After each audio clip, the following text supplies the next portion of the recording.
Hi hello friends అందరికీ welcome Chandrasekhar బ్లాగ్స్కి స్వాగతం సుస్వాగతం. అందరు బాగుండాలి, అందులో మనమందరం ఉండాలి ఫ్రెండ్స్. ఈరోజు వచ్చేసి శనివారం.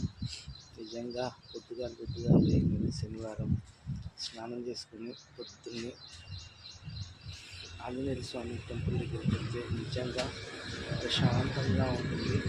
శనివారం ఒకరోజు ప్రశాంతంగా ఆంజనేయ స్వామి దర్శించుకుంటే నిజంగా కొండంత బలం వస్తుంది. అందరూ పొద్దుగాల స్నానం చేసుకొని మంచిగా వెళ్ళి టెంపుల్కి వెళ్ళి మంచిగా ఆంజనేయ స్వామి చుట్టూ ఒక 5 రౌండ్లు ప్రదర్శన చేసుకొని చేస్తే నిజంగా చాలా ప్రశాంతంగా ఉంటుంది. నేనైతే ప్రతి శనివారం ఖచ్చితంగా ఆంజనేయ స్వామికి మొక్కుతాను. మీరు కూడా టెంపుల్కి వెళ్ళండి. దగ్గర ఉన్న మంచి మంచి టెంపుల్స్ అయితే ఖచ్చితంగా ఉంటాయి, బాగుంటుంది. ఓకేనా ఫ్రెండ్స్. అలాగే వెదర్ చాలా కూల్గా ఉంది. నిజంగా కూల్గా ఉండడం ప్రశాంతంగా ఉంది, హాయిగా ఉంది. కానీ వర్షాకాలం పడ్డదంటే చాలా జాగ్రత్తగా ఉండాలి ప్రతి ఒక్కరు. చెట్లు గిట్లు అన్నీ మొలుస్తూ ఉంటాయి. చిన్న చిన్న పాములు, తేళ్ళు, కప్పులు చాలా వస్తూ ఉంటాయి.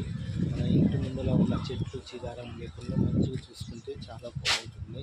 ప్రతి ఒక్కరూ చూసుకోవాలి. మన ఆరోగ్యం మనం మంచిగా ఉంటే మన ఆరోగ్యం మంచిగా ఉంటుంది. మన ఇంటి చుట్టూ ప్రాంగణంలో కూడా చెట్లు గిట్లు ఎక్కువ పెరగకుండా నీట్గా క్లీన్ అండ్ గ్రీన్గా చేసుకుంటేనే బాగుంటుంది. ప్రతి ఒక్కరు తెలుసుకోవాలి ఈ విషయాన్ని. ఓకేనా ఫ్రెండ్స్. మా యూట్యూబ్ తరఫున చిన్న సజెషన్ చెప్పాలనుకున్నాను, చెప్తాను. ఓకేనా ఫ్రెండ్స్. ప్రతి ఒక్కరు ఈ సజెషన్ని ఫాలో అవుతారని అనుకుంటున్నాను. Thank you so much friends. నా యూట్యూబ్ ఛానల్ని సబ్స్క్రైబ్ చేయండి, ఖచ్చితంగా సబ్స్క్రైబ్ చేయండి, లైక్ చేయండి, షేర్ చేయండి ఫ్రెండ్స్. ఓకేనా ఫ్రెండ్స్. ఈ వెదర్ కూల్ వల్ల బాగా జలుబు లేచింది, ఏమనుకోకండి.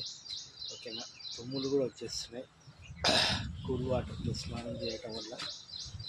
కానీ ఖచ్చితంగా ఈ కాలంలో కూల్ వాటర్ కూడా చేసుకోకూడదు, ఇంకా అలవాటు అయిపోయింది, అందుకే అలా చేసుకున్నాను. ఖచ్చితంగా వేడి నీళ్ళు చేసుకోవడానికి ప్రయత్నిస్తాను. Okay friends. మీరైతే మర్చిపోవద్దు, మా యూట్యూబ్ ఛానల్ని సబ్స్క్రైబ్ చేయండి, లైక్ చేయండి, షేర్ చేయండి. Thank you so much. ఇంకా మంచి మంచి వీడియోస్తో మేము అందరం కానీ Chandrashekar blogs. Okay friends, bye.